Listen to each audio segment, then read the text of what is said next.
Is it working?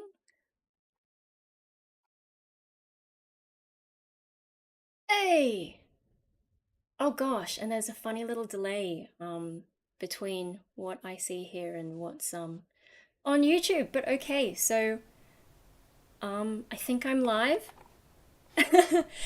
All right, I'm just going to make this window a bit bigger so I don't have to see the crazy YouTube delay. Um so it's my first live stream all year, I think. I'm sorry. Life's just been like that. Um So some of you may know on Friday I released The Truth finally, which is that song I wrote in 2019, and I finally got around to putting it out there. Um, and also, I recently got to 2,000 subscribers, so fun stuff. Um, oh, what am I doing? Okay, and those are the main things. Now, let me just muck around with some stuff.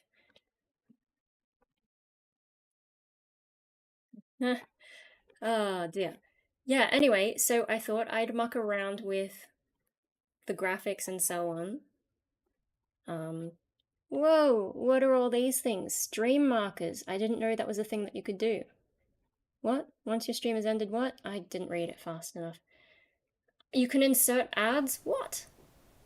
Wow, using the OBS thing is a little bit more complicated and interesting than the basic way. Anyway, um, so yeah, no, it's been a while since I've live streamed and I don't really know what to talk about because like last week, oh my gosh, so I think how long has it been since I put up a video? Let me have a look. Yeah, it's been almost 10 days since that last video. Um and yeah, just life was crazy. So I was getting ready for I did my first performance on stage since 2019. Um so I was performing at Eternity at the Factory Theatre in Marrickville, which is a pretty big theatre. Like it's probably the biggest venue I've played and the biggest crowd, maybe. At least in my adult life. I think when I was a kid, like we used to do concerts and uh, you'd have all the parents and there'd just be hundreds of them. But being a kid back then, I may have overestimated the size of that audience. But anyway, um, yeah, sorry, I'm a bit out of practice, but it was just like really tiring. Also, like last night, Mikey woke up. Well, this morning he woke up at like 4 and was just complaining all morning, and so I didn't sleep well because I worked yesterday, and when I work, I really need that recovery time, and so I just didn't get enough sleep today. But yeah, no, getting back into the live stream thing, it's weird because I haven't live streamed in ages. Anyway, and I know like I didn't warn anyone that I was doing this. I kind of just threw it together and was like, yeah, okay, let's give it a go. So yeah, random rambles. Anyway, back onto the story. So I performed at oh, something distracting. Yeah, no, I performed at this big theater in Sydney and it was an aerial circus event. So like you know how they go in the air and there's like sometimes the hoop, the they call it a lyra. I learned so much stuff. And then they've got straps and then they've got this rope thing and then they curl up and down the rope and it's like crazy acrobatic stuff. But what made this event different is they had heavy metal for the music and my friend Jade, so we met at Hallow Scream. We were in the same maze in the same section of the same maze and she's like, yeah, do you want to come do this event? And yeah, so I was singing live while she was doing her performance on the straps. Um, Now that I'm waiting to see if I can get some video to show you, but at the moment that's out of my control. But yeah, no, it was a really good event. Really good to get back on stage and that sort of a venue. I have seen some footage of me and I'm already like critiquing some of my vocal.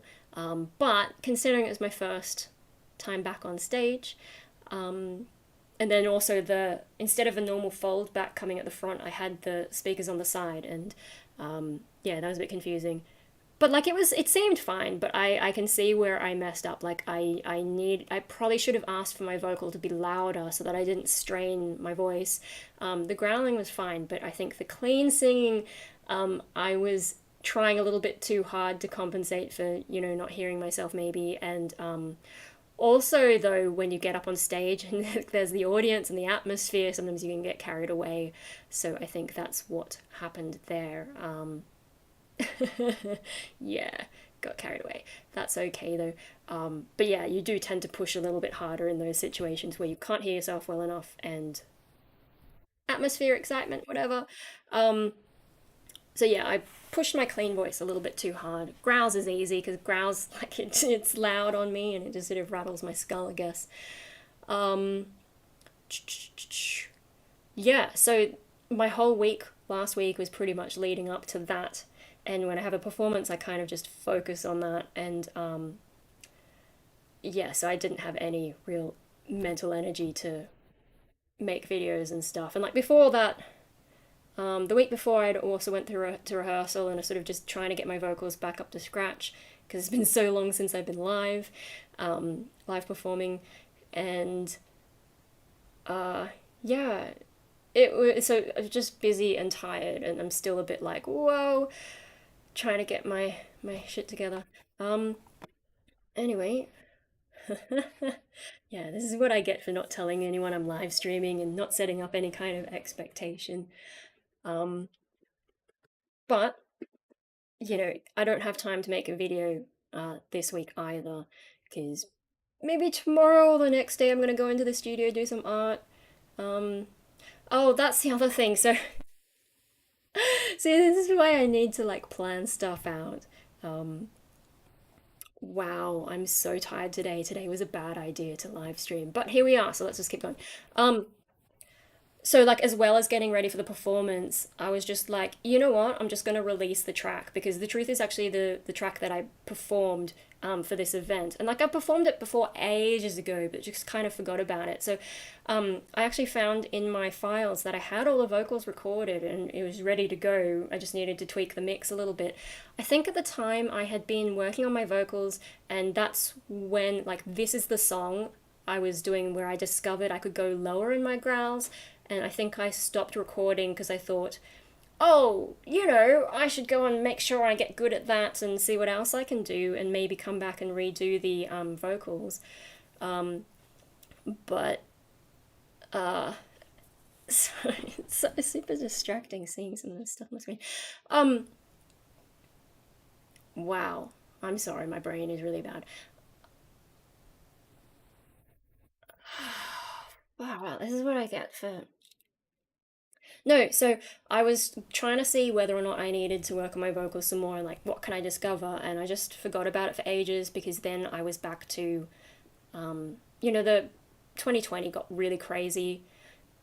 Like not even just pandemic, my dog had to go to the hospital and all this kind of stuff. And yeah, it kind of just got away from me, and dealing with mental health stuff and trying to figure out what was up with me, that made it hard to really focus on the music, and I guess with people home all the time, and yeah, all those things. So I forgot about the track for ages, and it was really just this event that gave me the final push. Jade suggesting, "Hey, do you want to do this?" And I'm like, "Oh yeah," and she's like, "What songs should you do have that we should do?" And I'm like, "Well, here's one." Yeah, so I'm glad we did that. And so last week, yeah, as well as getting ready for the actual performance, I was getting ready for the mix. And this is the first time that I've released a track that I've mixed and mastered myself. With my first solo release, I got a friend to mix and master that, because I'm just not that really confident in that area. But like I want to try and get back into music better, and I think I need to get through my like creative blocks and all that kind of stuff. And one of the things that was holding me back was feeling like I had to polish up the release to be really, good. Like, I studied audio and music production and stuff like that. And so I think some of knowing how it's done properly was holding me back a bit because it's just like, oh my God, there's so much work. Um, and just feeling like I don't wanna do that. Um, just the procrastination thing. But when I saw that I'd already recorded everything and things were sounding pretty good, it really just needed a few tweaks. I thought, you know what? I should just release it and not worry too much about the quality, maybe.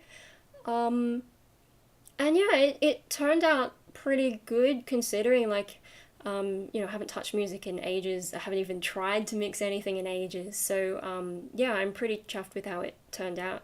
Um, and then, today I just discovered that you can, on Bandcamp, you can actually update the track without ruining the whole page and everything. You just, swap in the new version.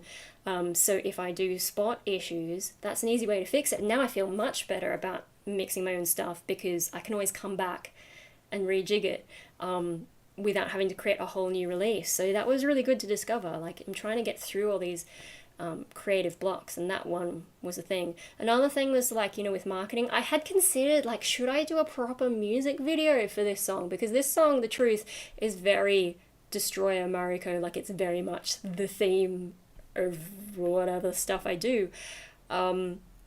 So I did consider, like, maybe I should go all out, get it properly mixed and mastered and get a proper like music video with, like, all the production and so on, because it's sort of an important song, or it was when I was working on it. Now I'm a bit more separated from when I wrote it, so that, yeah, mentally is a bit like, oh, I don't know. But with marketing music, like, a few years back I did go kind of deep into learning how it's done today, how you're supposed to use social media and all these kinds of stuff. And it's just like, it's too much. And then the other thing is, like, what are my goals? Am I trying to get popular? Not really, because if I was, I wouldn't make such random YouTube content. Like, the Schizoid videos have been quite popular. Maybe I would see that and just run with it and make more of that kind of content if I wanted to get more popular and, get more of an audience. And so thinking about marketing my music, it's the same sort of thing. It's, no, I just want to make my own music. Like, having an audience is nice, but it's not something that I want to go, like, super professional. And then my music is not at all mainstream. It's sort of like electronic, industrial for the music side of things, but for the vocals, I'm still approaching it like a metal vocalist.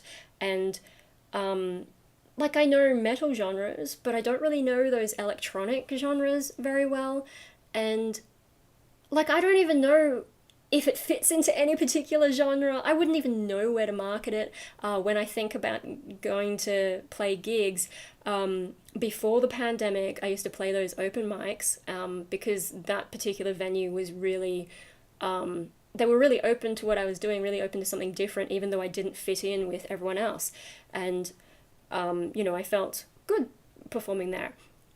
But when it comes to, sorry, it's just super distracting that I can see the delay and all this kind of stuff, so I'm just going to open this up. But I won't be able to see if anyone has joined the stream, so I'm just going to assume that I'm still talking to myself. Okay, where was I? Marketing, yeah, no, okay, so with gigs, right? If I want to get a gig, if it was a metal gig, I sort of still know where I would go to get on stage. Like, some of the venues I played haven't really recovered, but there are other ones that I've been to, and I'm like, yeah, okay, I sort of know what I would do there. But when it comes to electronic industrial music, like, where do you perform that stuff? I've only been to, like, one show maybe that was specifically that more of that genre. That was who was playing, was Snuff was playing, and Amelia Arsenic and someone else. I don't know. It was more of that electronic music. That's the only one I know. I wouldn't know where to perform my stuff, especially because I haven't really been going to gigs. I haven't been finding what the local scene's like. So yeah, with my genre for my music, I just don't know what it is, what it's meant to be, where I would market it. And then, do I care about the marketing? Probably not. So, not caring about marketing myself, I think, has made me feel a bit more like, okay, I can just mix and master it myself, and I can just release it however I want, not worry about how you're supposed to do it, just get it done.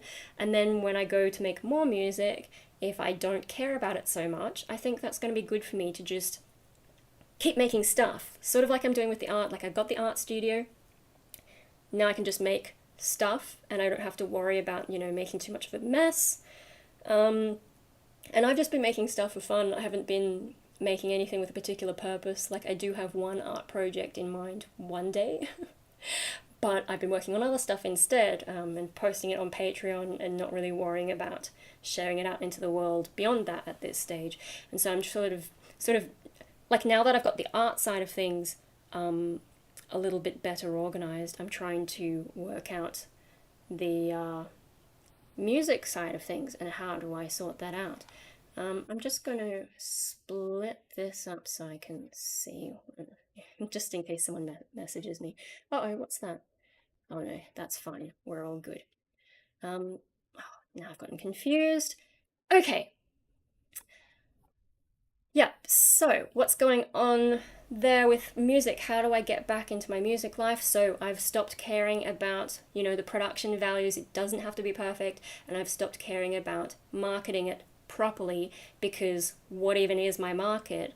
And yeah, I think if I just chill out on those things, worry less about how it's supposed to be done, maybe I can actually get some more music done. Sorry, I'm pointing at my music computer here. um, and yeah, the other thing I think I need to do, so with the art stuff, what I think has been successful is I make sure I go every week. Every week, just go for like maybe 4 hours at a time, make sure I get something done, anything done. And that, yeah, like I'm making sort of a slow progress. And I do feel like when I go and come home, I'm like, yeah, that was worth doing. I don't necessarily feel overly excited making the art or overly inspired, but I do have this random sense in my head that, like, yeah, that was good to do. So I think with music, I need to set, hello, hello. I think you might be the only person watching. I'm trying to live stream through OBS, so I can't really see everything on YouTube except for like this, because it's got this massive delay between OBS and YouTube. Anyway, I'm sorry I didn't warn anyone that I was going to be on. So if you're just tuning in, I don't know if you saw my community post. I've released The Truth on Bandcamp. That's my new song. And I also got 2,000 subscribers, so party! And this is my first stream all year, and I'm a bit out of practice and just sort of being like, I don't know what I'm doing. Anyway, yeah, no, and I was just talking about trying to set up a more regular music habit, similar to how I've been managing art. And so, yeah, I think I need to set like one day a week where I have to work on music for roughly the same amount of time that I'm doing my art stuff. Oh, you have heard it? And oh, Shark Guitar. Have I seen you before? You look like a new name. Congrats on 2K subscribers. Thanks so much. Yeah, it was kind of unexpected. I was just watching like, the number go up, and it happened a few days ago, but I'm kind of nervous to celebrate that sort of thing because the numbers do go up and down, especially on my channel, because like people subscribe and then they realize that I'm not whatever they subscribed to. I'm just like a random content creator. I don't have a specific thing that I do. I jump from thing to thing, and so the numbers sort of, when they realize that the channel's a bit weird, they go down. I have dropped by very occasionally. I'm more of a lurker on this channel, but I mean, oh, okay, cool. Yeah, it's kind of fun to see people pop up every now and then who I don't recognize, and to find out that you have been lurking. That's pretty cool. Because I do wonder sometimes, like, who's watching. Because I think I do have a lot of really quiet people, and I don't blame them because in the comments, like especially with the schizoid videos lately, a lot of people who've been commenting are people who are trying to tell me how to run my life, or just comments that I don't find helpful, and I sort of like write back to every comment, and sometimes I know I can be a bit abrasive, and I've made a few people run away by being a little bit too honest in my replies. So yeah, I know that maybe some people are like, yeah, let's not comment on her videos, she's a bit of a nutcase, we'll just watch from the shadows. sometimes I wonder if that's maybe why some people don't comment, because I am a bit scary in my own little way. Oh dear. Anyway, yeah, so oh, since Rainbow Death Ray. Wow, that's quite a while. Um that would have been like just before like I really started to get back into YouTube. Hey. Yeah, Rainbow Death Ray was my last proper band. I mean, AD Destroyer, we never gigged live, so I don't know whether to call that a band or just a collab. Oh, hello. I'm schizoid and ADHD, but I believe I am an indigo adult and isolated by societies have a catalyzing and transforming effect. Okay, I'm not entirely sure what indigo adult means, but hello. Yeah, I do you believe schizophrenics could be spiritually gifted people are indigos that have been I'm I'm really not sure. I don't understand quite what you're getting at, unfortunately. Um, I just see it as a personality disorder. It's a psychology thing. I'm not a spiritual person. I'm just a bland atheist, which, I haven't always coped with. I didn't want to be an atheist when it happened. It's just like I can't pretend to believe in things that I don't, you know. So I used to look up a lot of religion. Like when I first started my YouTube channel, I did a lot of videos about vampires, the vampire subculture. Um, and like, because it's really interesting. At least back then, I used to find religions really interesting, different beliefs. I used to lurk at Scientology occasionally. Like I just sort of go in and read all their a few years back the one in Sydney they renovated and so you could just go in and watch their videos and like whatever and no one would bother you, which was much better than in the past when I went in and they put me in this room to watch this video about how evil psychiatry was. It's the funniest video because the evil psychiatrist looked like the master from classic Doctor Who. But yeah, no, I used to do stuff like that and I used to read a lot about vampires and what otherkin and some of the more mainstream religions. Uh, there's just there's a lot of interesting things that people believe, and I was sort of fascinated by that. And I think one of the reasons I did get into it is because I was trying to find something for myself to believe, because I grew up Catholic, and when I was really little, uh, like in the way that they did it with our church anyway, they had like a kids session on a Sunday morning, and at some point, I think before the Gospels, you'd get all the kids to the back of the room, and we'd basically like fight each other to get to hold the book, and then we'd go up the aisle with the book, and so like if you manage to get that, it's like yeah, look how cool I am holding the book. Um, and then you'd all sit at the front, and then the priest would read the story, and it's a kid-friendly story, and then he'd be like, okay, kids, I'm just going to talk to the adults, and then he'd do the homily thing. Uh, but yeah, and then also another thing you could do as a kid is you could read one of the things. You could be like on the podium and reading, and like, I think this is a sign that I was always a performer as a kid before ahoy! But yeah, so and mom and dad would dress me up in this. I had this flowery dress, and I'd get up and read the Bible thing in front of the church and stuff like that. And so, like, when I was really little, cause that's all I knew, and it seemed pretty important, I guess. And I've always had a massive ego, to be honest. Yeah, I sort of was like, one day I want to be a priest, and then I found out that girls can't be priests. Um, and that was annoying. But then when I became an atheist, which like I don't remember how old I was, but my grandma gave me what was it called back then? Northern Lights. I think when they made it into a movie, they called it The Golden Compass, but back then it was called Northern Lights. And I got really into reading that book. I used to read a lot. Sadly, now I don't know, my brain just can't. I can't concentrate the way I used to. Anyway, and you can probably tell by the way I go on a gazillion tangents. And, RIP anyone who watches the start of this stream when I was just like trying to get my brain into stream mode. I did not sleep well last night. That doesn't help. Um, shit, I just did it again. Northern Lights. Okay, so what happened, my grandma gave me Northern Lights to read, I think when I was sick. Like, I'd get sick every year. Um, probably just with the cold or whatever, and I'm weak, so I just take a week off school and stay with my grandparents, and they give me books to read, and she gave me that one. But then she got a little bit like, uh-oh. And so I walked in on her talking to my parents about how she shouldn't have given that book to me, and overheard her saying, because the author's an atheist. And I went in and I was like, oh, what's an atheist? And they said, oh, that's someone who doesn't believe in God. That's when I was like, oh shit, it's possible to not believe in God. Oh shit, that makes a lot of sense. So that's what happened there. I must have been like about 10 years old, I think. I don't know, time is. I mean, does that even mean anything? I had another person today thinking I was only 21, so. Anyway, why did I go on that? Oh, because I was talking about researching religions. Yeah, no. So like when I was really little, I was sort of like into the whole thing. Like the world is very like when you grow up in that sort of belief system, the world makes sense. Like there's a very specific way that the world is. Your place is set in that.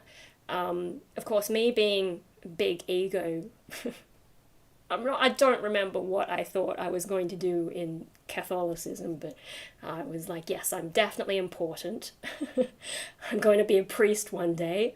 Uh-oh, that doesn't happen. But that was kind of like, I basically memorized everything that was said in that kid's mass, like to the point that I was like saying the words along with the priest, just sitting in our, I think we used to sit in the front row pretty much. So one of the priests I remember sort of looked at me when I was doing all that. I must have put him off a little bit. So I've always been a little bit of a troublemaker, even when I didn't mean to. But yeah, no, like I had legit memorized everything. So like that sort of certainty, I think, was probably important to me as a kid. And, I guess maybe now that I know I've got a disorder and whatever was building up. Hey!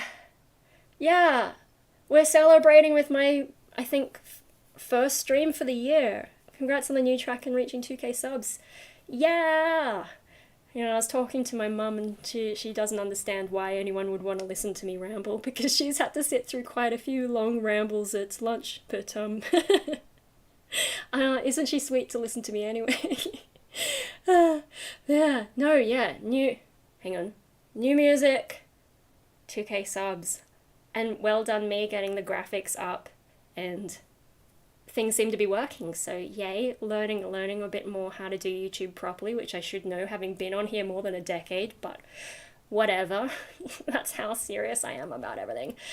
Yeah, anyway, so when I was younger, I think that sense of certainty, maybe the situation, hang on, people are walking around. They don't know I'm streaming.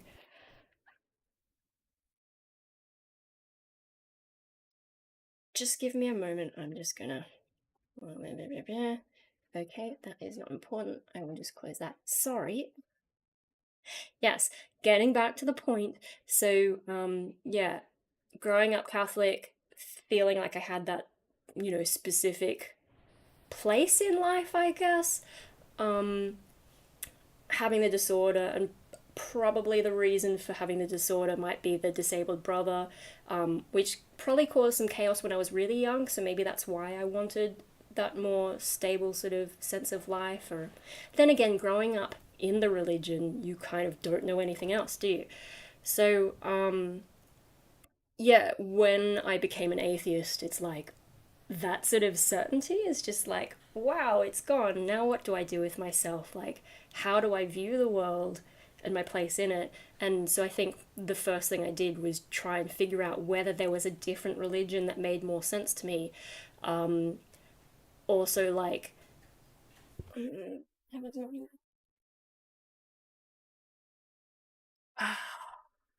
okay, well, while people are walking around, I will try and hold that thought. And we've got cute things that one I got from Tea Turtle. And I don't know if you can see it, guys, but there's a suspicious looking bag just there with little green on it. It's Tea Turtle green. I may have accidentally bought a bunch more shirts on one of their sales. Uh-oh. So there will be a review, I guess. Or at least maybe I'll just open them up. I did a review a while back, and I I'd be surprised if anything has really changed because they kind of just do the same stuff but with different patterns. So it's not like punk rave where the actual um, design and fit of it changes. Yeah, and then a friend gave me this. It's a Grumpy Pusheen dinosaur thing. Um, yeah, that's kind of me as a cat, I guess. Grumpy cat, dinosaur, scary raw thing. Hang on.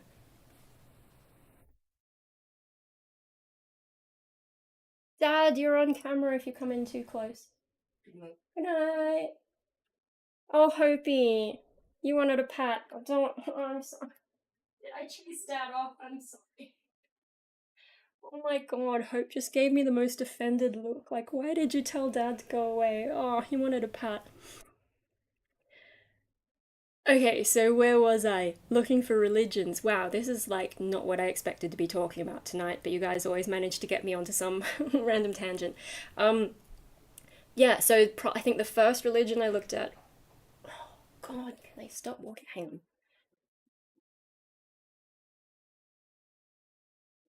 No, no, be staying here. Staying here. Staying here. Staying here. Come and say hello to everyone. Ah, yeah. He's like, I don't want to be here. Why are you doing this horrible thing? I know. Oh, Opie. Look, look. Say hello to everyone. Hello. I have the same schizo with the anhedonia. It's hard to believe in God. Okay, I didn't really think of that. Whether anhedonia makes it hard to believe in God. But I suppose, I mean, it's hard to have a connection with things. Maybe that does make some kind of sense. That's an interesting insight. Um, but yeah, okay, so the first religion that I looked at was Islam because I grew up, when September 11 was a big thing. I would have just been in high school, and that's actually the event that made me realize I was not like everyone else because I didn't react the same way as everyone else. And some of you who've been watching me for more than a decade will remember some of the things that I've said about that, which I won't repeat because YouTube's gotten stricter and I don't want to get into trouble, but also I don't know if I believe the same things that I did when I was younger. But yeah, no, I looked at Islam first. Uh, being a little bit of a nutcase, I probably did think, like, a religion where people would do something that crazy. I gotta have a look at that. Um, and yeah, so I looked at that for a while. I think we studied it a bit at school because you had to do like two religions. You couldn't just do Christianity, you had to look at something else. Um, Sadly, we only had one unit religion back then, but the next year I think got two unit religion, which I would have been more interested in. But anyway, yeah, I remember, I think in high school, I would print out pages of Wikipedia about stuff like Atlantis and all kinds of stuff. And then I think in year 11, maybe our family went on a holiday to some island. It was like Club Med, Lindeman Island. I don't think that even the club even exists anymore. But yeah, in between doing activities, I just sit by the pool reading my Wikipedia pages, and I'm such a nerd. But yeah, I used to be like that's how the level that I was like trying to find, what do I believe and stuff, and just not didn't nothing convinced me, and I think that was part of some of my earlier depression was I mean, going through puberty, your brain changes, and I think there were already some signs that I would become depressed, but it sort of really kicked in high school, and yeah, not being able to find that sense of meaning and like where do I fit in the world, I think that was part of the depression, like the existential kind of shit, and yeah. Anyway, so that's when you mention stuff like spiritually, I don't believe in anything, which I deal with better these days, but I think is still a bit of an issue with, things like depression and not being able to find meaning in life because I just can't believe in stuff.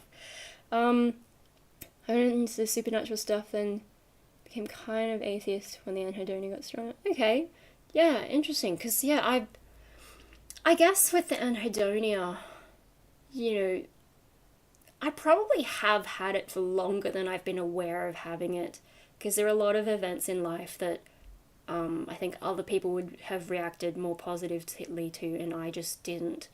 Um, I'm still really sort of figuring out though, like with the whole schizoid diagnosis, like exactly how does that change the way that I remember events? Like, there's so many implications, and every now and then I'll think of something and be like, oh, that's probably because I have this disorder. Oh my God. And now that makes sense in this way. Like I'm still sort of processing all of that and like, what does this even mean? Um, mm. But I think, to bring it back to the point that I made before anyone turned up, no, when it comes to like my art and music, um, sort of realizing how separate I am is maybe helping me actually get more stuff done because yeah, like I just need to make art for myself and I just need to make the music I want to make, not worry about the quality, not worry about the marketing, and just make the music, put it out there, get on stage when I can. Which yeah, I've got to figure out exactly how do I do that now. Maybe I need to ask some friends who are more in the electronic stuff, but I don't know a huge number of people. Anyway, I do want to get back on stage. Although I will say, when I performed on Saturday, I didn't get the same kind of buzz that I used to get on stage. It was kind of an interesting thing to observe. Um, like, I had the sense that it was something that was really worth doing, and I'm glad I did it, but I didn't. It was kind of disconnected. Like, I know that I'm feeling things, but I don't feel them. Like, I do feel them, but I don't feel them. I don't know how to explain it. It's like I've become more disconnected from myself in a way, but not in an obvious way. It's this weird, subtle thing. I don't know how to explain it. It's just like, hmm, I really don't know. Like, it just kind of like messes with my head trying to think about it. Um, Also, like, backstage, I was sort of playing up the anxiety because usually I get anxious before I go on stage. And I think I had a sense that I was anxious, but I didn't actually feel it the way that I normally would. Like I was aware of being anxious, but not properly feeling it. It's really bizarre. And then getting on stage and, like, you can see all the people in the crowd, it didn't make me feel more nervous. Um, I don't know how to explain it. Like, I was just there. I was like, yep, I'm here to sing my song, make it as epic as I can, and then get off stage. Um, yeah, I don't know. It's just like the way that my brain is connecting to my own experiences at the moment. Like, this has been a long process, I think. It's not something that just suddenly happened. Um, but there is something weird going on with my brain and how I experience the world. And I think last year, did I mention a few things about, derealization, depersonalization? I think that's getting a little bit more. Someone's messaging me. Um, oh, okay. I'll have a look at that later. Um, yeah, I don't know. Like my whole life experience, it's just I maybe thinking about it is part of the problem. Like if I just do stuff instead of overthinking it, but I can't help but overthink things because like it's this weird feeling and I'm trying to understand what the feeling is. But maybe that trying to understand is making it worse. I don't know if any of this is making sense. Um, I don't know. Life is just weird, and my brain is weird, and but yeah. Anyway, so with the art, yeah, having one day a week, I think is helping me actually make the art, and so either tomorrow or Friday I'll go in. I haven't decided. I guess it depends on how well I sleep tonight, whether I go in tomorrow or save it till Friday. I don't want to go in on a weekend because I think it's busier on the weekend.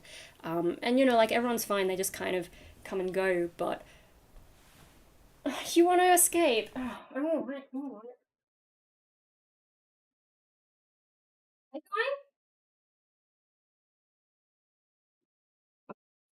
He doesn't know what he's doing. Also, don't look at the hole in my pants. These are my day pajamas. Um, yeah, I was just so tired today. I'm still tired. I don't know. I feel like I'm a lot less animated than I would normally be in a live stream. And I think it's just because I barely slept. Because Mikey was just so loud and annoying this morning.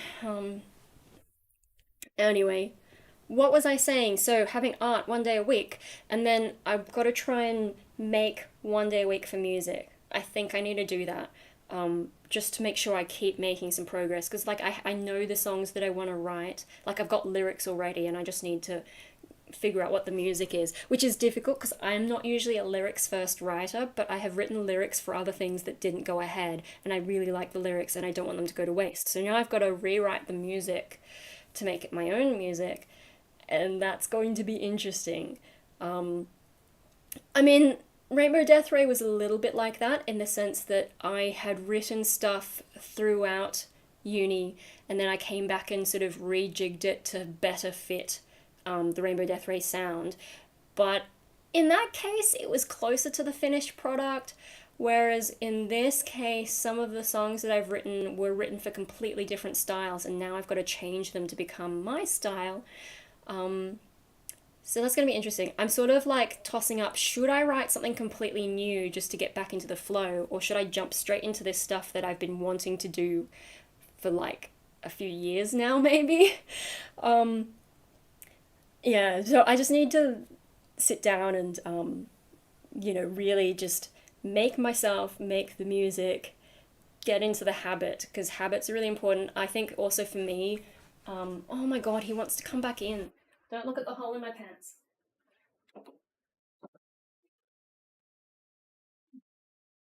And it's a Dave, I think. Come here, come and say hi to everyone again. Oh, Hopi. Mm. Oh, he's not happy with me. Did I close all the doors, huh? Oh no, oh no. Yeah, no, I want to do more music. I want to sort of get back on top of things. And then what's important for me is routine. And I've noticed this with Sunday is cleaning day. Every Sunday since 2018, I've been doing Sunday is cleaning day, sort of inspired by like watching my cousins in Japan. Every time I go to Japan or have some interaction with my Japanese family, I feel like I learn something new. Um, Anyway, having that routine is really good for me. I think there was one weekend where Mikey was just, I think Mikey probably had COVID, and then he's recovered, and a lot of people after COVID seem to get sleeping problems, and I think he's one of them. And so he was waking up in the middle of the night playing on his computer, and I would hear it, and then I wasn't sleeping, and so I just had a really bad weekend. But Sunday is cleaning day gave me something to focus on, and it made sure that I still got the cleaning done. So if I can get something similar going on with my art and my music, maybe I'll actually be able to get things done. What's my band called?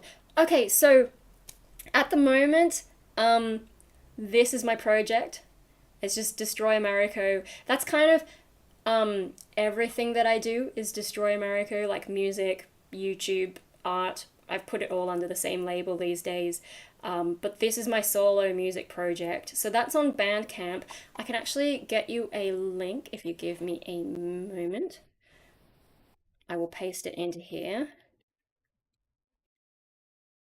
So that's my Bandcamp. My new track, The Truth, is up there now. And then I've also got an EP I released maybe 4 years ago. That's one called Asexuality. Um, yeah, and then I want to start getting more stuff onto there. And now that I can mix my own stuff and feel okay about it, hopefully that takes out that barrier of feeling like I have to go and find someone, give them the tracks, and hope that they do it the way that I want them to. Yeah, all that kind of stressful stuff. Anyway, so that is my current project. Before that, in 2020, I released a collab with a guy. It was called AD Destroyer. That's some cool industrial metal. I might as well give you the link to that as well. So AD Destroyer, and then I might as well queue up this one. So before that, the last band like that I did that actually played live was Rainbow Death Ray, which Shark Guitar mentioned earlier. So we've got Rainbow Death Ray as well. And then before that was also Winter Gaunt. God, do you want me to find that for you? Maybe. It's kind of interesting to look at. Um, Winter Gaunt. It's on Reverb Nation. And like this is when I was just sort of starting to do harsh vocals. And it's really interesting for me to listen to because like that was before I started getting into the technique. Found some videos on YouTube of it. Oh, cool. Um, yeah, no, Winter Gaunt. Listening to the vocals again, I get a little bit. I'm curious about my music or a specific band. Um, but yeah, anyway, so the vocals for Winter Gaunt, that was like I was just starting to get more into harsh vocals. I think I had tried to start a band before that and was sort of doing a little bit of gritty kind of stuff, but Winter Gaunt is where I really like went more into it. But without knowing the technical terms and stuff and not really knowing much what I was doing. And so, oh, to listen to it, yeah. So there's all the links of like the main projects I've been involved in. Um, a minute how the music sounds like. So my project is like this one is like electro industrial but with heavy metal style vocals, I guess. So clean singing but also growling. Um, AD Destroyer is more industrial metal with kind of like cinematic vibe to it. Rainbow Death Ray is like electronic metal. I mean, I guess there's some elements in this that are similar because I wrote all the music, but Rainbow Death Ray has guitars. Maybe it's a bit more on the rock side of metal, but with electronic, industrial-ish stuff. Thank you. Reverb Nation, the Winter Gaunt one. Winter Gaunt was like progressive death metal, maybe. That was probably the most regular metal kind of one I did. And you can sort of see when you go through these, like the progression of my vocals. Rainbow Death Ray, though, we only released our softer tracks, so. But you can probably find videos of some of the other ones floating around.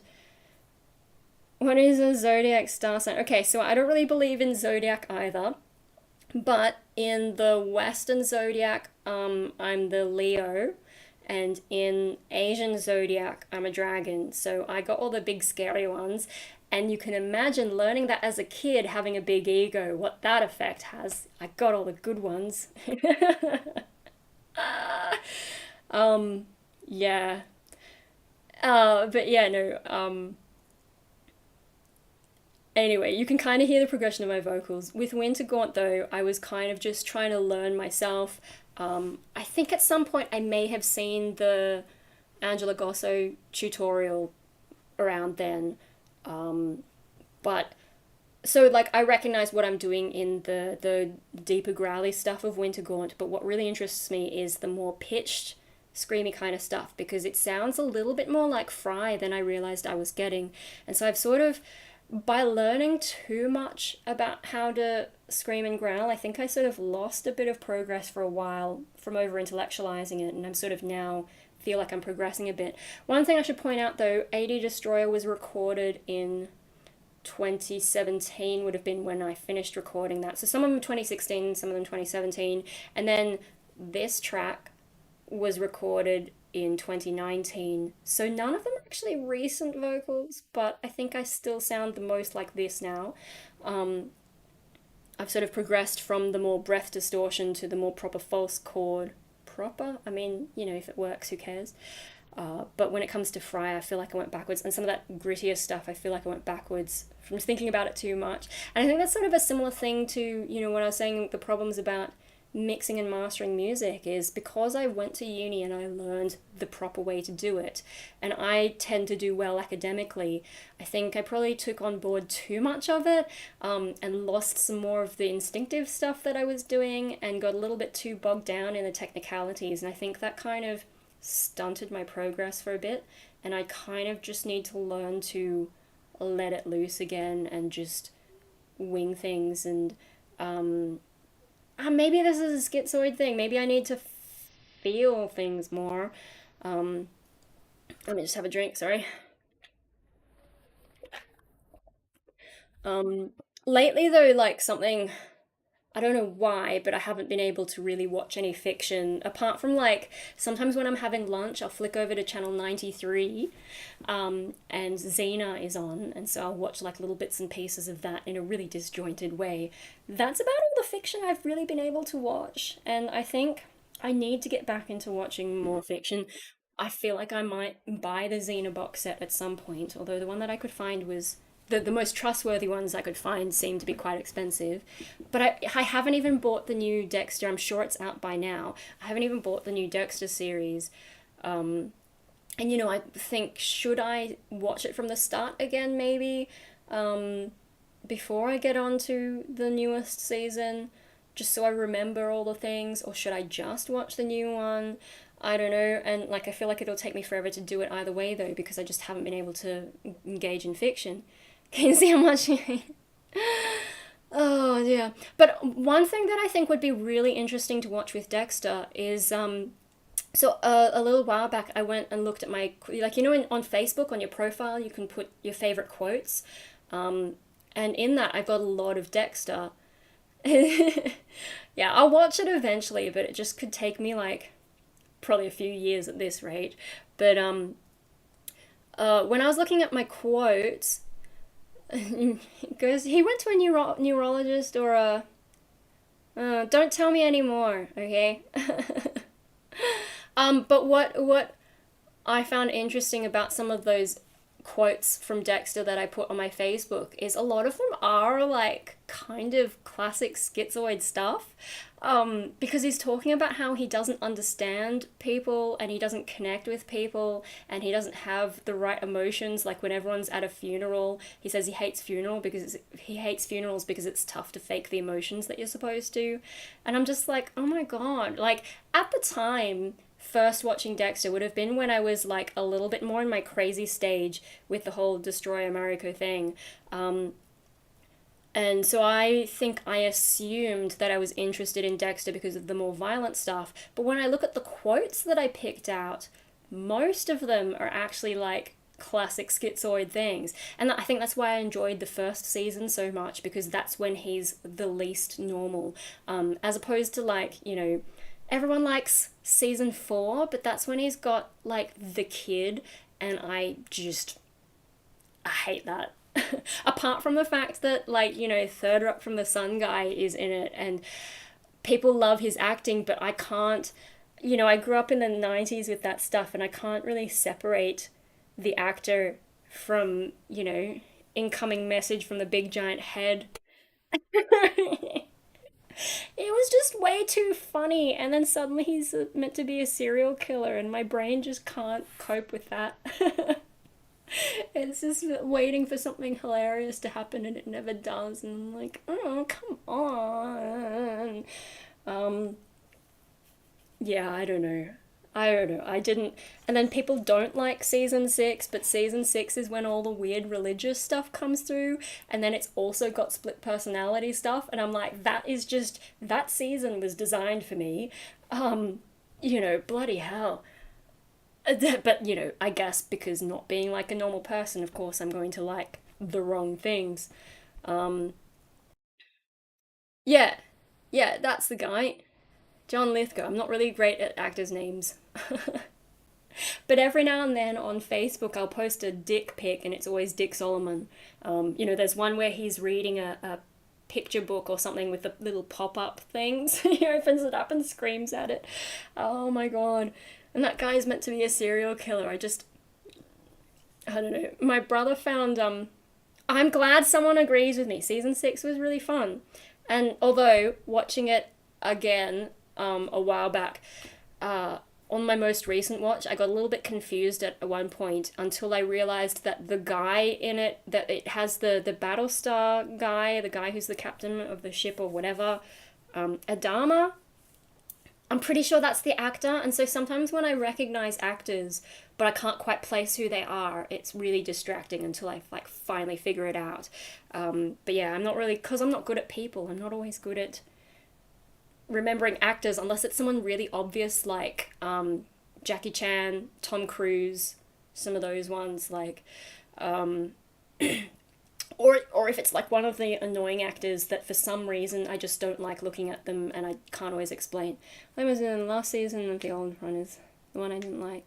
Yeah, I feel like I need to see season 8 again. That was the last in the original, because there's some bits like while I was watching it, my brain made up a story that wasn't actually what was happening on screen. Like maybe I had a dream about it, I don't know, but for some reason I completely misunderstood what the psychologist was supposed to be. In my brain, I remember seeing like a reveal that she was the serial killer, and obviously that's not how it played out. And so when it didn't play out that way, I was super confused. And so my watching, I only watched it once. My watching of that season was just like very confusing experience. Who's it man? Character he played? Yeah, well, Jack Bauer. What's Jack Bauer? Kiefer Sutherland. That's what his real name is. There's stuff like that. You know, some actors, it's just hard to break away from certain characters they played. And so I understand, like, you know, the typecasting, they're trying to get away from that, but sometimes it's just really difficult. Yeah, especially when you're not that interested in, like, real people, especially. Like, reality is so dull. Which, like, makes you wonder why haven't I been watching fiction or reading books or whatever? I mean, originally I think it's because you know, fiction is so much better than reality that coming out of fiction would just make me feel worse about the real world. But on the other hand, is staying in reality helping me that much? Maybe not. And I've probably been feeling a bit emptier over the past while. Uh, so, I don't know, maybe I need to humor more of that fantasy stuff. Um, I think also, though, like, I put a lot of pressure on myself to be productive, and that's probably not the most healthy thing.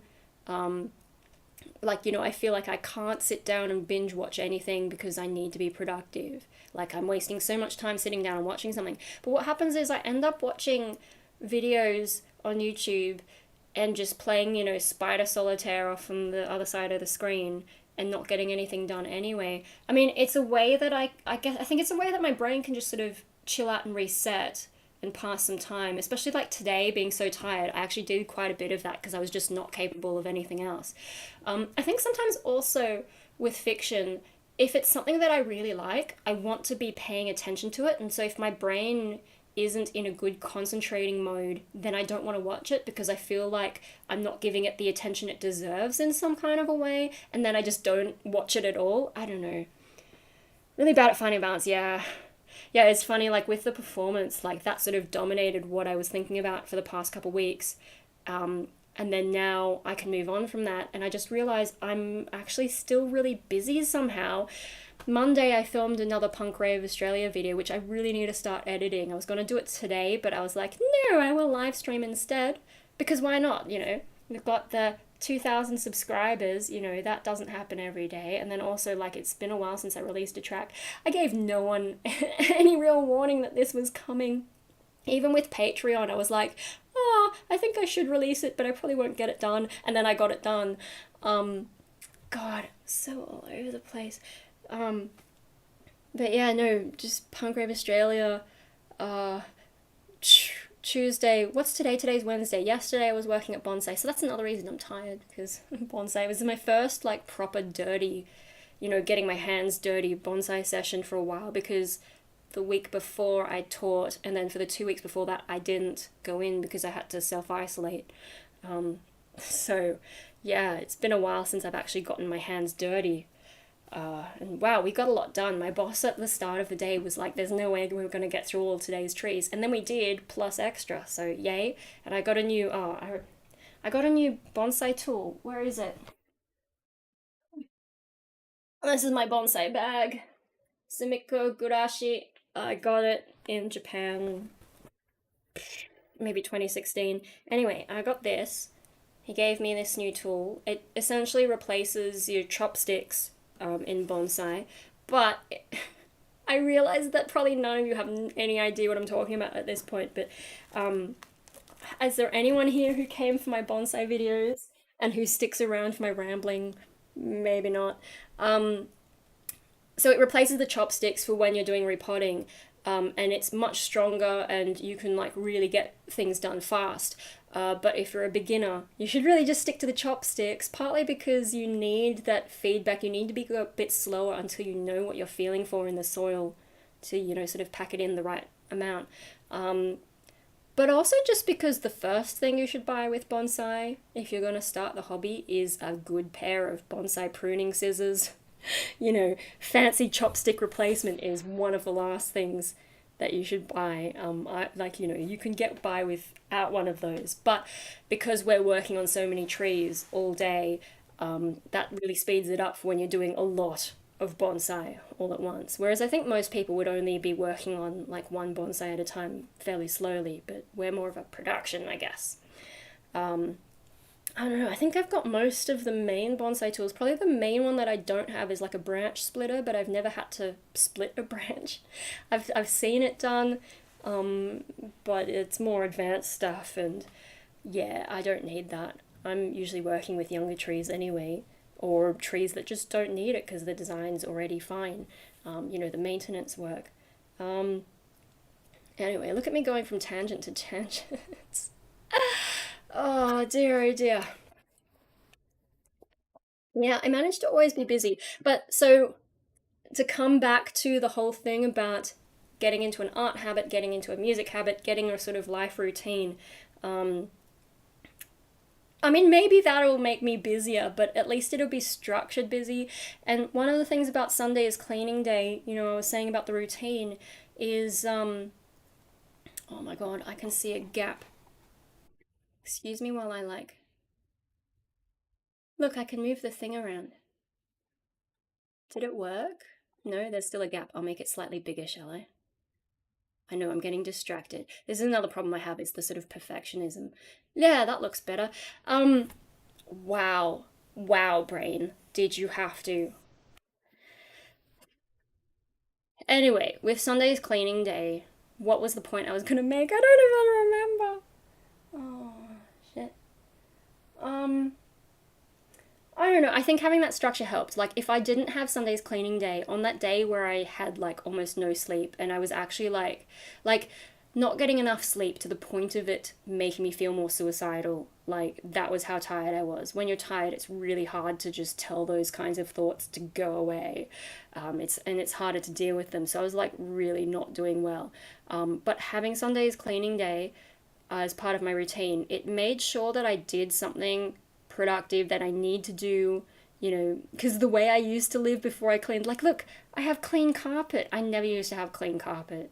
Um, I've seen some of the photos of how I used to live, and oh my God, wow, past me. Um, so having the routine, like, I avoided slipping back into that sort of chaos. But the other thing is I didn't spend the whole day moping. Instead of just sitting around on YouTube or in bed or whatever, I got out of bed, I did the things, I had a shower, I brushed the dogs, I vacuumed, I cleaned my bathroom, I folded my clothes. Like, I did those things because it's part of the routine. So what I need to do is get like a routine, I think like a weekly routine like that. There's a few things that happen monthly, which are a little bit harder to remember, I've got to say. But if I can get into more of a weekly routine, um, I think I kind of need that to stabilize things.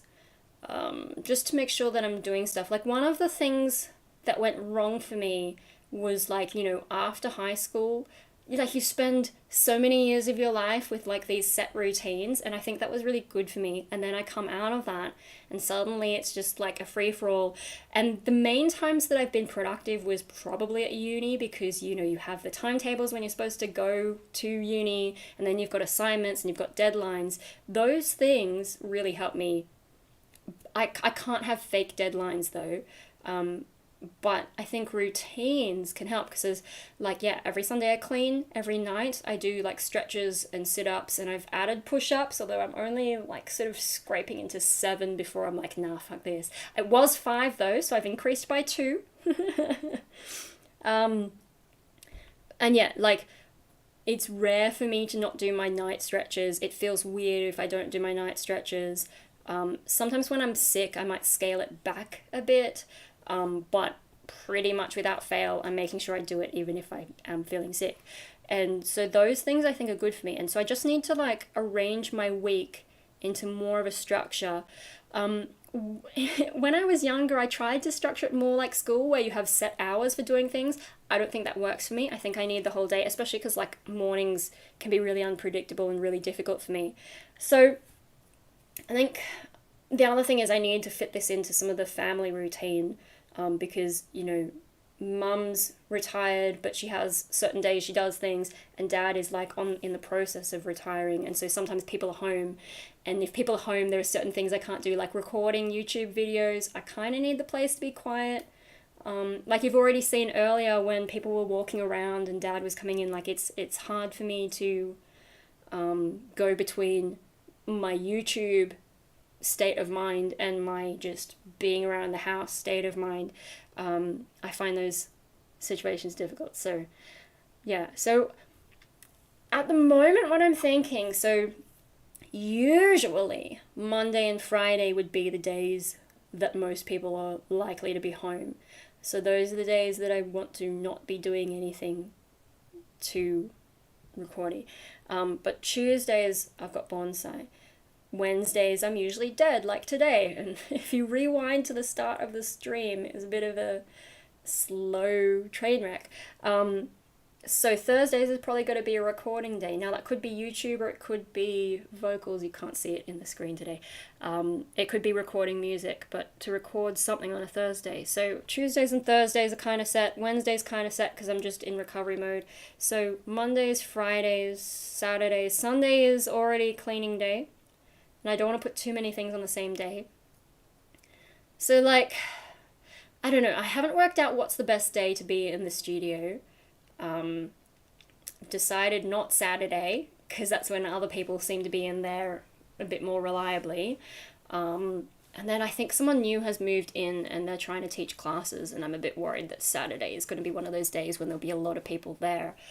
Which means I can't listen to my own music so much, but hey, it's fun in that echoey space, just sort of growling and stuff. But hey, I don't want to scare too many people off. Or maybe I do, but I shouldn't. I should be good. Uh, but so either Monday or Friday should be a studio day. Um, Perhaps Monday, Friday, or Saturday could be a music day, where I'm making music because I can just put headphones on, and if I'm not singing if I'm not recording anything, I should be able to get through that. Um, and then I have a bonus day. I guess that could be like for editing or something. Oh, do you go to a recording studio? No. When I'm recording vocals, I just do it in here. There's a microphone like right up here. Although I have that other microphone, I've got the SM7B down there. I've only tried playing with it once. I haven't quite figured it out. It's there. I haven't quite figured it out, and I think I might want to get a new music stand, but I just haven't got around to it. I think I bought it during like lockdown, a few lockdowns back. I don't even remember, and I've not really done anything with it. Um, but mainly, so the Rode NT2A. And you'll notice that I haven't done any particular treatment in my room.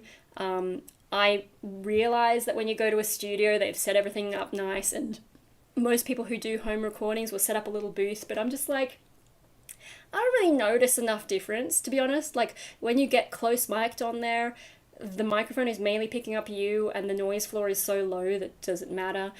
Also, you can see I've got a lot of clutter, and when it comes to diffusion, instead of having a proper diffuser, you can just have a bookshelf, because it's already got like all these different levels, so it's already helping diffuse some of the things. And then, carpet, there's curtains over that way, there's little soft toys scattered somewhere up there, and then there's just junk, all this stuff, probably bouncing things, so that you don't get weird reverby things.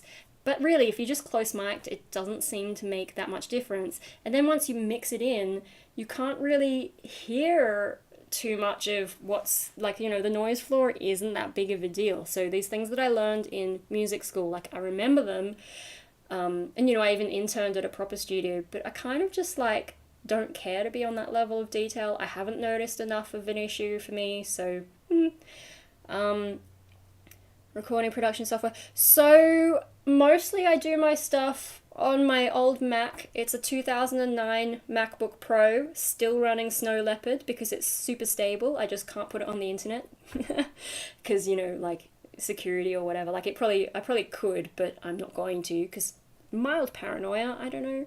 I guess that's me trying to be proper again. Shouldn't put that kind of old machine on the internet. Anyway, so that's the machine. And I've got Logic Pro 9, which is also very old, but it works well. And I really like the way that Logic comps vocals because, vocals is my main thing. So I do all the music in software and then I record it into Logic Pro. And the way that you can stitch different takes together I find is like really good. I remember back in the day learning how to do it in Pro Tools and it's such a pain in the butt. Logic is so much easier to do all that stuff. I don't know what the current Logic system is like, whether they've changed anything. I don't know if Pro Tools has changed anything. I haven't used Reaper. So I'm not really sure how that compares, but I really like the way that Logic does it. Yeah, like it's stable. If you consider the tracks that they made back in the 70s, right? Before we had this fancy technology, it was all on tape and all that kind of stuff. A lot of those recordings still stand up pretty well. So you don't always need to be chasing the latest tech. If it works for you, great. I do worry that the computer will die at some point, but cross fingers. I mean, at least now I've finally saved up enough that if that happened, I'd be okay, and I've got most of it backed up. Some of the newer stuff isn't backed up. I've got to make sure I do that. Yeah, I probably could at this stage, afford to salvage something, maybe get a new machine and update stuff, but I'd rather not because it would be expensive. But in an emergency, I could do it. Also, so I do actually own Pro Tools. I have one of those. It's old. It might be like Pro Tools 10. I have one of these dongles, bloody iLock. But I don't really use Pro Tools anymore. I really only used it when I was at uni. I've got an Mbox Pro. I think it might be the third generation. I'm not really sure. But it's got it's quite big. It only connects to Firewire, so I can only use it with the Mac though.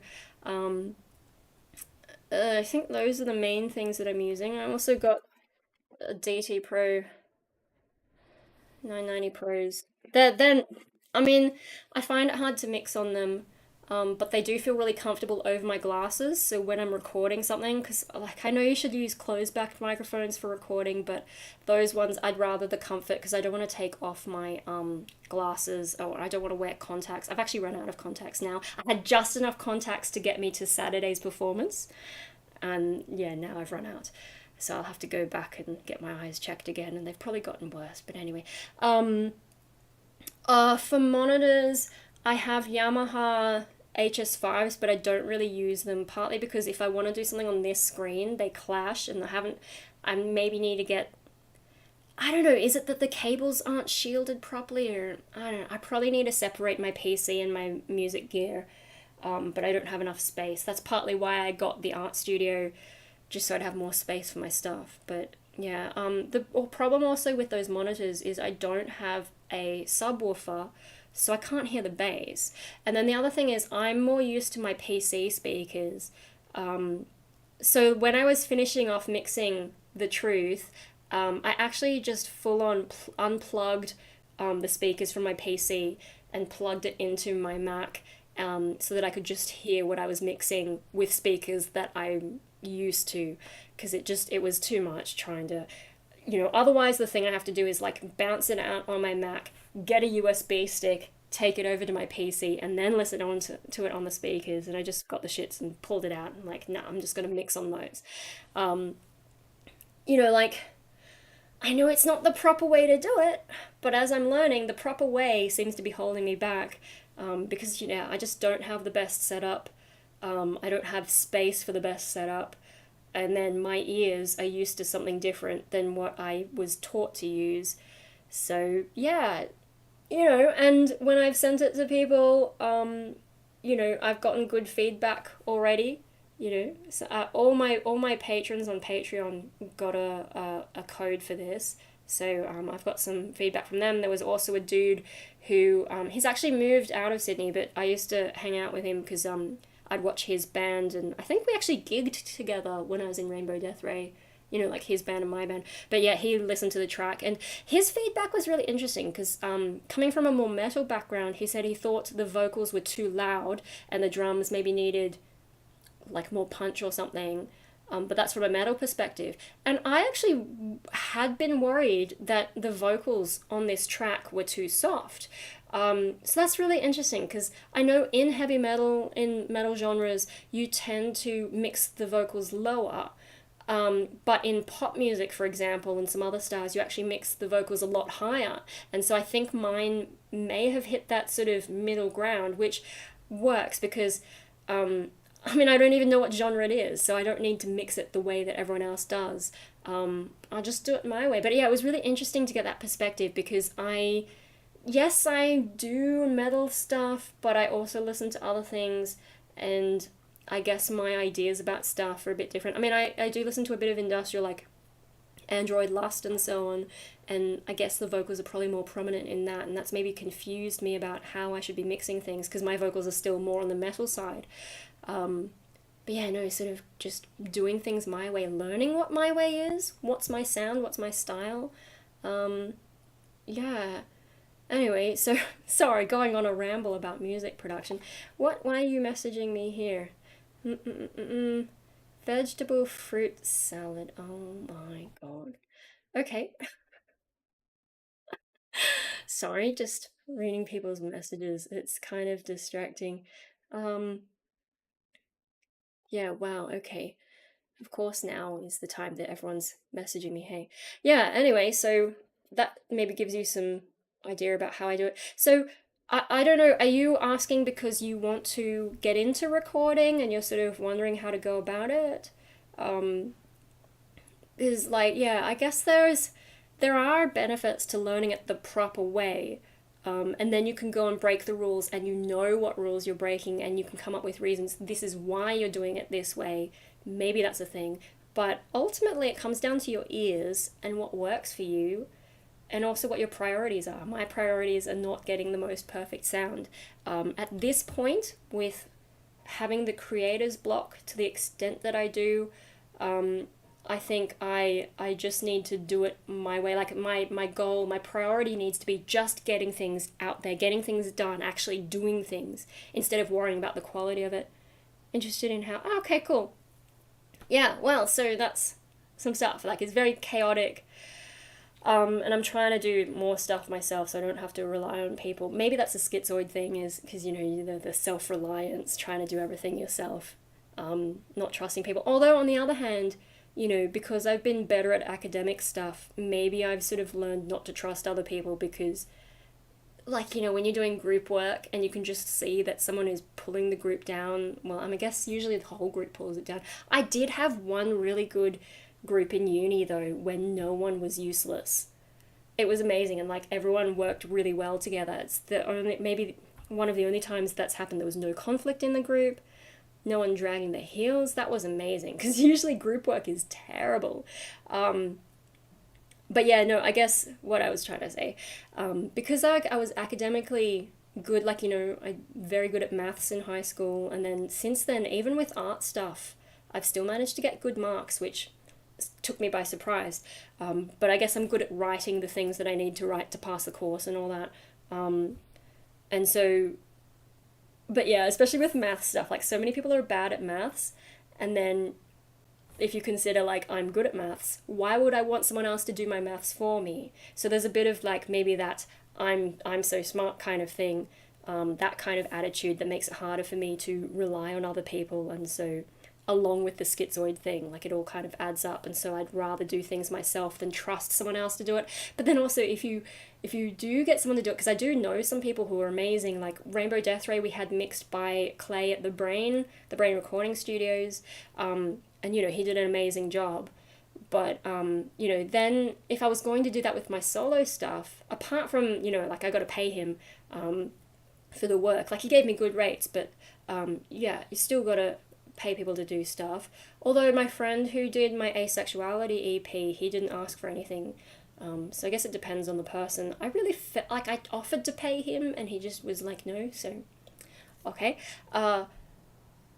Anyway, apart from the money, you have to actually talk to the person and you have to, you know, it's something that has to be on your mind. Like, okay, I've got to make sure I'm still paying attention to that. That person might message me about it.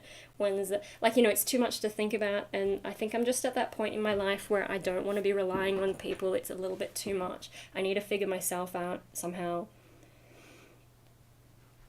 I don't know. I just feel better about doing stuff myself. Rainbow Death Ray, though, I overdid that. I was trying too hard to do everything, and that's part of why I burnt out, I think, because it was just so hard for me to let go and let someone else handle things. Like the girls, they did mostly try to help, but there were a lot of things where I was like, it's just easier if I just do it.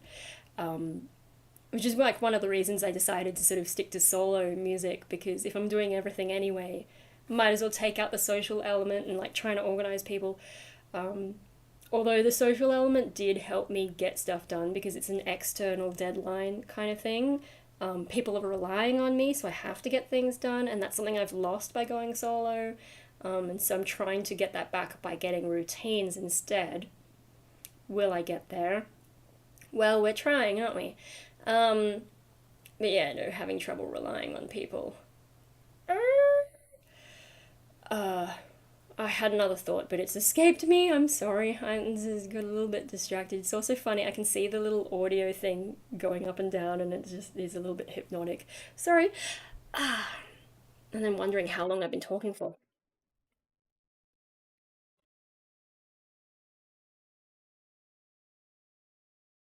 Wait, I thought I had Dave walking around. Um, what was that thought that escaped me? I don't know. Um, okay. So the downside of doing everything myself is not having that external deadline or duty to get things done. But I've still had feelers out for a band. I replied to someone's Gumtree, but he never got back to me. So I'm just going to assume he didn't like what I sent him, which is a lot like it's a little bit rude when people don't reply. Like at least tell me that I'm not what you're looking for. That would be nice, so I can just tick it off and move on. But hey, unfortunately, a lot of musicians don't really have great social skills, which I know is funny coming from me as a schizoid. But like, I know what social skills are supposed to be and like what etiquette is. Even if I don't necessarily want to engage in it, I know how you're supposed to do those things. Um, I guess that's maybe one of the things that might separate schizoid from autism is I understand more social stuff on an innate level instead of having to figure it out the way that I think autistic people sometimes struggle with. But yeah, anyway, that's kind of annoying. But I have been keeping feelers out for a band. It's just I'm not going to start a band again because anytime I start a band, I end up doing too much. Even when I joined Wintergaunt, though, like even being the new person, no one was organizing gigs, so I took on that responsibility even though I was the newbie and I didn't actually know anything about getting gigs. I had to go and figure it out for myself, and they didn't really help me figure that out. Like, I just tend to take on responsibilities. If you want something done at all, sometimes you just need to do it yourself. Never mind wanting it done right. If you want something done right, do it yourself. If you want something done full stop, do it yourself. And so that's what I kind of did, and that's something I tend to do. If I start a band, though, everyone assumes that I'm the band leader and therefore I'm going to direct everything and they don't have to think about stuff. And I'm just like, no, I can't. If I'm going to take that role, I might as well be a soloist. So that's why I'm looking at other people with bands. If you start a band and you can take on more responsibility, then I will come and sing, probably take on more responsibility anyway, but at least I'm not doing everything, if that makes sense. It's sort of a balance because, like, yes, I realize there's the social aspect of being in a band. Like, being in a band forces me to be social. It gets me out of the house. It gives me the things that I need to do. Like, it gives me the deadlines. I had to be the band mom. Yeah, exactly.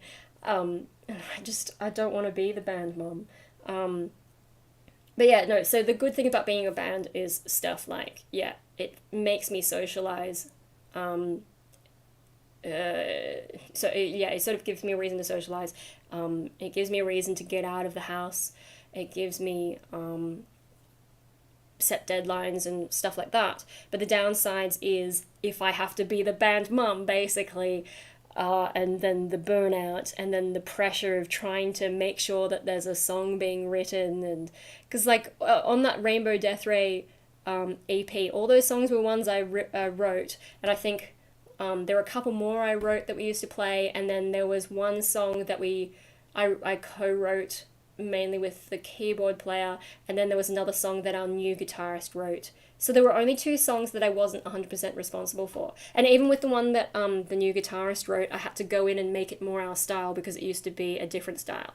Um, so like I was writing the music, I was doing most of our promo, I did our crowdfunding, I did our graphic design, I did our recording, like I recorded our stuff. I sent it off for mixing, and I was doing too much. And at the same time, I had my day job, which is like the most full on job I've ever had. Like, I've never worked proper full time, but I was essentially doing a full time job. I was being paid full time. I just didn't have to be in there the same number of hours because I was fast at it. So, yeah, I'd do that job during the day, come home, do the band stuff. So much band stuff. And so, yeah, when everything just, of course, I burned out at the end of that. And I've never quite recovered from that burnout either. Like, that was the last time I was really motivated. I guess I had been on antidepressants and then I stopped taking them, and I think that made it worse when I hit burnout. And then I had to go back on antidepressants, but then they didn't work anymore. And now I can't take antidepressants at all. And even when I was taking that one that I was on for a long time, I didn't realize it was the reason I was so skinny and had no appetite and couldn't eat anything. Oh my god, it's all a bit. Hindsight is an amazing thing. But I do miss things about past me, and like not just Rainbow Death Ray era me, but when I started YouTube, I miss some of the craziness I had because that kind of craziness does motivate you to try different things. But now I'm so jaded and cynical. I took I had those pom pom pet books. I think you can see one.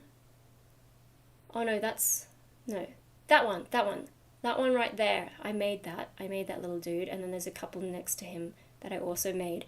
I used to make those little pom pom animals, and I took those books to the studio, and there's some that I just never touched. I think because by the time I got up to them, I had been through that burnout and just was like lost the drive to make something new, to try something new.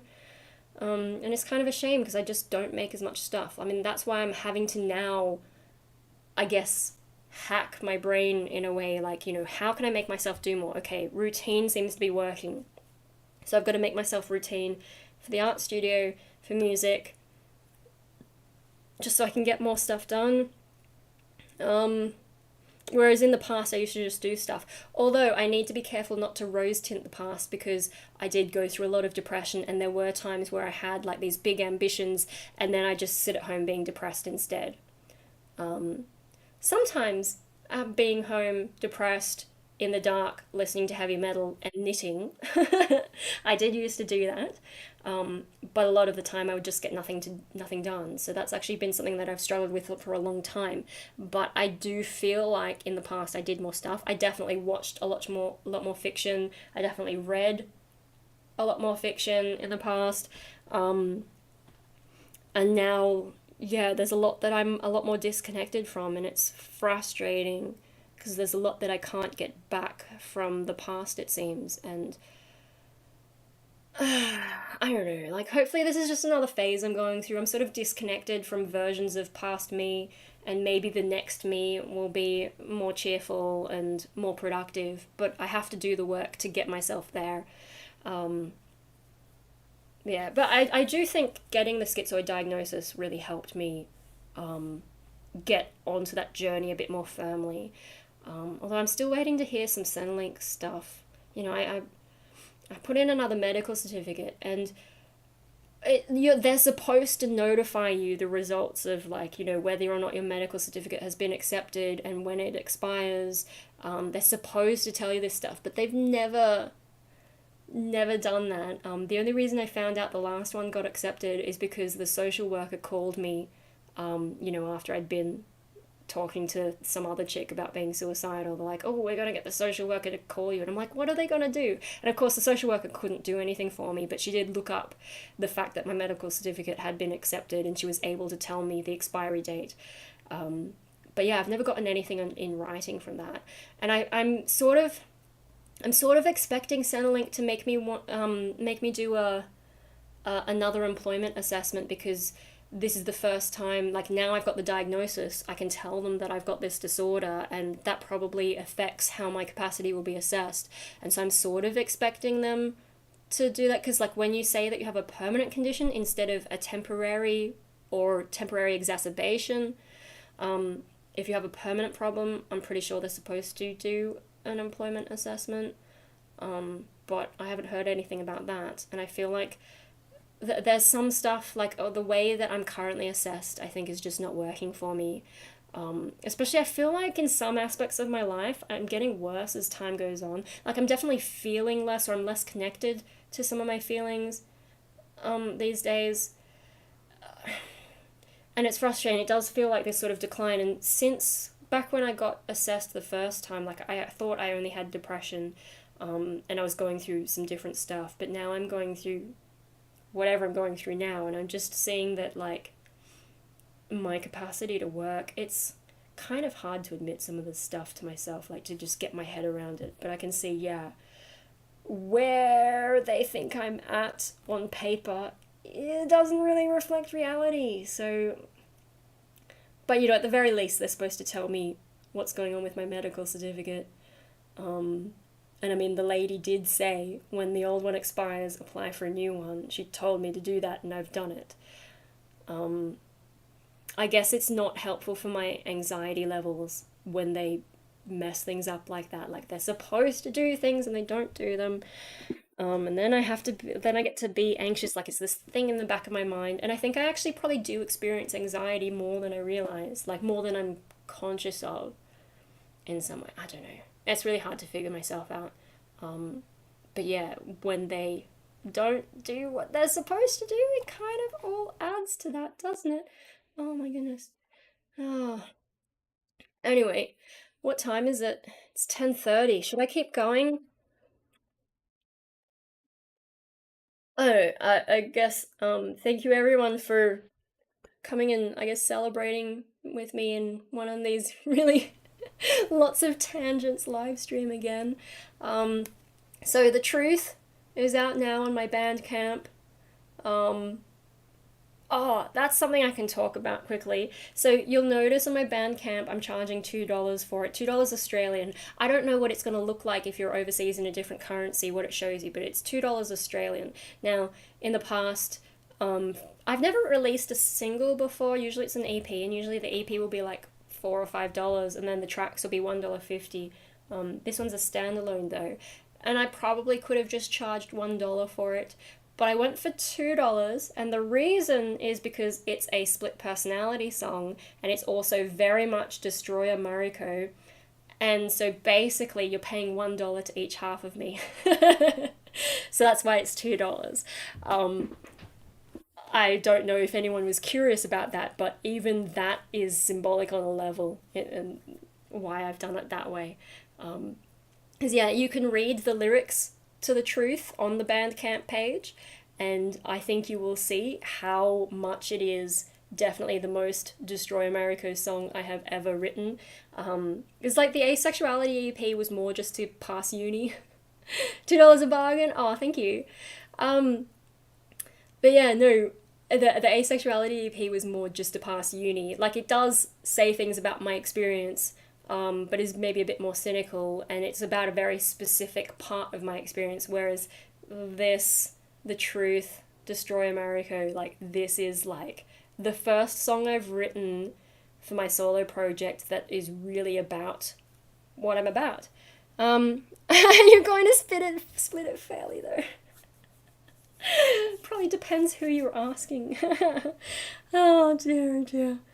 Oh, My gosh. But yeah, so that's available on Bandcamp if you want to check it out. You can just like press play and listen to it. You don't have to buy it to listen to it. So if you just want to hop over there and have a listen, if you like it, you can buy it. You can pay more than $2 if you want. But yeah, $2 is sort of a symbolic thing. You can read the lyrics and you can see how much it ties into what this channel name was about. YouTube is actually the first place I used this as a name, DestroyerMariko. I mean, the Destroyer character is really old, but before that, I used to call myself different things on different platforms, but then I'd move to a different platform and find that those usernames were taken. And so, of course, when I came to YouTube, they were all taken.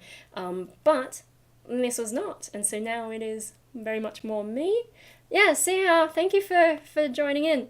So that's a thing. And then also thank you everyone for getting me to 2,000 subscribers. Hopefully I didn't lose anyone with this ramble and, won't lose too many people with whatever videos I make next. Yeah, first live stream of the year. I should try to do more live stream. Maybe I can put that in my schedule somehow. But yeah, one thing at a time. I think I need to build it up slowly. So I've added art to my weekly schedule, and then I've got to figure out how to add music. And then I do have a recording day for YouTube, and then I've got a bonus day, and I can always, like, at the end of the day do bits of editing, which I need to do for Punk Rave Australia. Punk Rave Australia might be the next video that comes out. But yeah, no, I'm glad I could jump on and do the live stream so we can celebrate this stuff. 2,000 subscribers, like, it feels like it went a lot faster than 1,000. Although, to be fair, 1,000, I did take a massive break for a few years. But yeah, no, wow. It's kind of fun to have an achievement like that, especially with such a random channel where, we never know exactly what content I'm gonna make next. The one of my favorites, legit, is the ant carrying my toenail around like a sword. But anyway. Yeah, if no one has any last minute questions to completely throw me on another ramble, I may wrap this up. So this is like your last chance to throw a weird question. I think Paper Vampire's not here because he would say how many grapes are in a bunch, which is, I'm ready for you now, I'm ready for you. You'll probably, if you watch the replay, you can't shout that at your screen because I'm already on top of it. How many grapes in a bunch? We've got some more grapes in the fridge. I'm not going to go count them though. And there's probably a few bunches in there, so yes. Okay, looks like there are no last minute questions, so I'm going to escape pretty freely. So Cam sent me this picture, vegetable fruit salad. Vegetable potato chips, fruit is the tomato sauce, and I wonder if let me see, I'm just going to do a thing. Let me see if I can do this live and make it work. Maybe I can show you with OBS what he's sent me. Give me a moment. Okay. If I can add an image. Okay. Browse. This is gonna be really cool if I can figure it out. Hey! Look, he sent me this picture. Now I can work out how to send it to you. How to show it to you guys. Oh, which way am I going? This way. The potato's the vegetable. Is potato really technically a vegetable though? And then the tomato sauce is the fruit. And then tomato sauce on chips is the salad in theory. Okay. Although I would not put tomato sauce on the chips like that. I prefer to dip because if you put the tomato sauce all over the chips like that, it's just kind of a mess and then different parts get kind of soggy compared to others. Whereas if you have the tomato sauce and the dip and then you dip the chip, it makes more sense to me that way. So anyway, now I can show you stuff. Wow, now I can show you stuff more easily. I think there's a way to also show you web browser stuff, and I've done that in the past. Um, Yay, and I got rid of him. Um, but yeah, I don't know. I need to practice doing some of that stuff just to make sure that I get it right and don't accidentally show you things that I'm not supposed to show because when it's live streaming, I probably want to be a bit careful. Anyway, yeah, I think that's all for tonight. and I'll try to live stream again at some point.